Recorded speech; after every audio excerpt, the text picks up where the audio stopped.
పాపాలు చేసి దేవునికి దూరం అయిపోయి నరకానికి వెళ్తున్నారని యేసుక్రీస్తు వారి భూమి మీదకి వచ్చి మానవులమైన మనం చేసిన పాపాలన్నీ ఆయన మీద వేసుకున్నాడు. మన చేతులతో, కాళ్ళతో, మన ఆలోచనలతో, మన హృదయంతో, మన శరీరంతో చేసిన పాపాలన్నీ కూడా ఆయన మీద వేసుకొని చనిపోయి 3వ దినాలు లేచాడు. బాబాయ్, చనిపోయి లేచినటువంటి దేవుడు ఈ భూ ప్రపంచంలో ఎవరు కూడా లేరు. యేసుక్రీస్తు వారు మాత్రమే చనిపోయి 3వ దినాలు లేచాడు. మానవుడికి మార్గాన్ని సిద్ధపరిచాడు.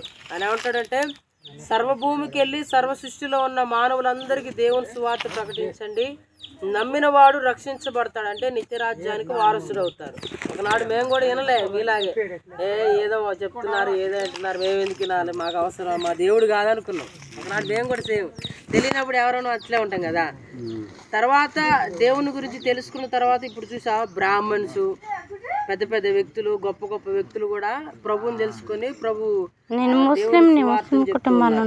కాబట్టి ప్రభుని తెలుసుకోండి. గొప్ప దేవుడు మన కోసమే ఈ సృష్టిని కలుగు చేసిన దేవుడు. కాకపోతే మనం దేవునికి తప్పిపోయి దేవునికి దూరస్తులుగా ఉన్నాము. ప్రభువుని తెలుసుకుంటే నిత్యరాజ్యం ఉంది బాబాయ్. నిత్యరాజ్యం అంటే పరలోకం.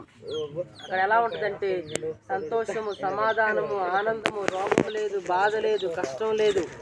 అక్కడ ఇలాంటి పనులు ఉండవు, కానీ అక్కడ నిత్యం సంతోషంగా ఉంటుంది. దేవదూతల వల్లే ఉంటాం.